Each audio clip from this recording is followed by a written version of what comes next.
Kaya ngayon hindi ako ang gumagawa nito, kundi ang kasalanan tumitira sa akin. Sapagkat nalalaman ko na sa akin, sa mga bagay sa aking laman, ay hindi tumitira ang anumang bagay na mabuti, sapagkat ang pagnanasa ay nasa akin, datapot ang paggawa ng mabuti ay wala. So yun yung sinasabi ko na hindi po ito isang excuse, no? Na kapag nakakagawa ka ng kasalanan, eh gagamitin mo yung verse 29. Hindi ako ang gumagawa nito, kundi ang kasalanan tumitira sa akin. No? Ibig sabihin, yung ilabag sa kanyang espiritu, ginagawa ng kanyang laman. Kasi nga merong dalawang bihin na pagtatalo sa loob ng isang tao. Kaya nga sinasabi dyan na yung kasalanan tumitira sa akin, nalalaman ko na sa akin, sa mga bagay sa aking laman ay hindi tumitira ang anumang bagay na mabuti. Kaya nga po sa ibang parte ng Biblia, pinapayungan tayo na huwag tayong mabubuhay sa ayon sa laman. No? Dahil lahat ng tukso, yun ang pinupuntire, yung ating panlabas na pagkatao. Yung ating mga mata na naaakit o na nagkakaroon ng pwede itong matukso. Yung ating mga kamay, yung ating pamumuhay sa according to the flesh. Kaya nga tayo binibigyan ng payo tungkol dito. Sapagkat ito yung tinitirhan ng kasalanan, yung ating laman. Kaya, ang sabi ni Apostol Pablo, kundi yung kasalanan tumitira sa akin. Kaya kung tayo mamumuhay sa according to the flesh, no? Hinahayaan natin na mag-dominate sa atin yung kasalanan o yung dikta ng ating lamang salari. No? Ang sabi pa po dito, sapagkat ang pagnanasa ay wala sa akin, datapot ang paggawa ng mabuti ay wala. Ayan. Nakikita niyo po yung ulit, illustration. Meron kang kaalaman, gusto ng espiritu niya, maglingkod sa kautusan ng Diyos. Nagagalak siya sa kautusan ng Diyos sapagkat datapat yung kanyang laman ay lumalaban dito, gusto ay sundin. Mas madalas pa nga, yung mas nasusunod sa ating buhay, yung paggawa ng dinidikta ng ating laman. Kasi napakahirap naman din namang, alam ko na mahirap mabuhay spiritual habang tayo nabubuhay sa mundo. No, dahil lahat ng nandirito sa mundo ay visible, no? Nahahawakan, at napakasarap sa pakiramdam. No? Kaya, ito pong pag-aaral na ito ay isang payo at napakahirap din ng mga isabuhay. Kaya po, atin po itong pinag-aaralan at sana ay ating magawa din naman sa ating buhay. Kaya ang sabi niya, datapot ang paggawa ng mabuti ay wala. No? Meron kang kagustuhan gumawa ng mabuti, but the problem, yung ability mo na gumawa ng mabuti, yun ang wala. Yun yung wala dito. Yun po yung pagtatalo. No? Eh gusto ng espiritu mo, kaso minsan mas sinusunod natin yung dikta ng ating laman. At yun po yung problema. At mamaya, ibigyan pa po natin ang emphasis tungkol dito. Sa verse 19 to 20, for the good which I would, I do not, but the evil which I would not, that I practice. But if what I would not, that I do, it is no more I that do it, but sin dwelleth in me. So, ganun pa rin po yung kanyang sinasabi. No? Sapagkat ang mabuti na aking ibig ay hindi ko ginagawa, ngunit ang masama na hindi ko ibig ay siya kong ginagawa. No? Yung masama nga hindi niya ibig, pero siya kong ginagawa. Yun nga yung problema eh.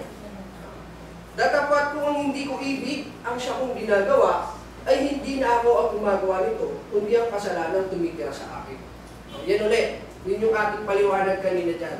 Na hindi nga ito isang excuse na hindi tayo inosente sa ating ginagawang masama o ginagawa nating kasalanan. Kundi pinapaliwanag ni Apostol Pablo, pinapakilala sa atin yung ating pagkatao na mayroong na ayaw man ng espiritu mo, ngunit sinusunod naman paminsan-minsan o minsan madalas yung dikta ng ating laman. Pero wag niyo pong pagkamalian si Apostol Pablo. No? Na huwag natin isipin siya ay nabubuhay sa kasalanan dahil sa mga statement na ating nabasa. No, na yung kasalanan ay tumitira sa akin. Yun ay kanyang description sa isang tao. So, huwag natin pagkamalian na siya ay makasalanan o nabubuhay sa kasalanan. So, gusto ko pong basahin sa inyo yung nasa Galatians chapter 2. Para patunayan po na siya po hindi nabubuhay sa kasalanan, katulad ng ating pwedeng pag-isipan ng masama. Sa verse 20 po ng chapter 2, Book of Galatians, ganito po yung ating mababasa. Ang sabi niya po, ako'y napako sa krus na kasama ni Kristo, at hindi na ako ang nabubuhay, kundi si Kristo ang nabubuhay sa akin. Tingnan niyo po. So, dun sa isang statement, yung kasalanan ko tumitira sa akin, sa makatuwid sa kanyang laman. Ibig sabihin, yun nga, pinaliwanag natin, na huwag tayong mabubuhay sa according to the flesh, sa ayon sa laman. Kundi dito, sinasabi niya na ang nabubuhay sa kanya si Kristo. Huwag natin pagkamalian niya na siya po ay nabubuhay pa sa kasalanan. Tuloy ko lang po yung pagbabasa. At ang buhay na ikinabubuhay ko ngayon sa laman ay ikinabubuhay ko sa pananampalataya. Ang pananampalataya na ito ay sa anak ng Diyos na sa akin ay umibig at ibinigay ang kanyang sarili dahil sa akin. Yan. Ayan po yung gusto kong linawin sa pagkakataon ito. Kundi pinapakita niya, again, pakita ko rin yung illustration, yung pagkalaban ng dalawang bagay na ito sa kanyang loob, na siya rin naman natin nararanasan. Kaya nga po, in verse 21, ang sabi niya po dito, I find then the law that to me who would do good, evil is present. Kaya nga nasumpungan ko ang isang kautusan na kung ibig kong gumawa ng mabuti, ang masama ay nasa akin.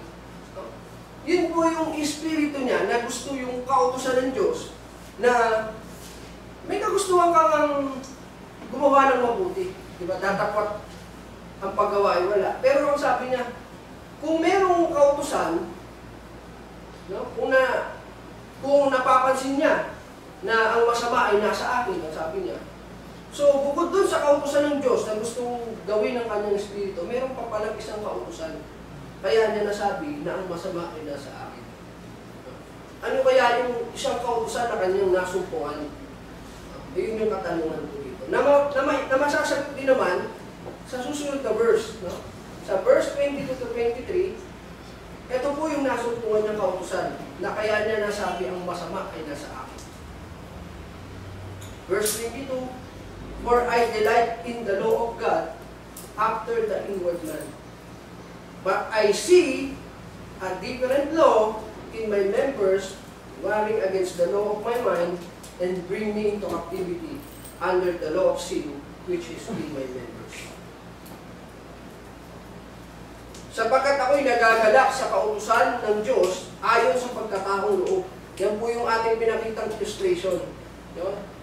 That nagagalak siya sa kautusan ng Diyos, yung kanyang pagkataong loob, yung kanyang espiritu.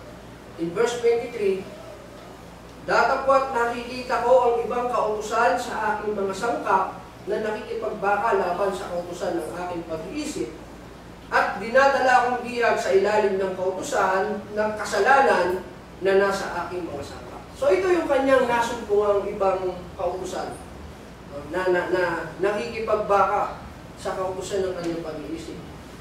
Ang sabi pa, dinadala akong bihag.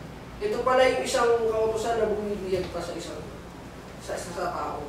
Bukod doon sa kautusan ng Diyos na gusto mong matupad, doon nagagalaw yung iyong espiritu, ngunit may isa pang kautusan na bumibiyag sa tao. Dinadala tayong bihag sa ilalim ng kautusan ng kasalanan. So ito yung dalawang kautusan na naglalaban. Pinakita rin naman natin kanina sa ating illustration. Yung ating inward man o espiritu, delighted in the law of God, then serve the law of God. Gusto nyo paglingkuran yung kautusan ng Diyos.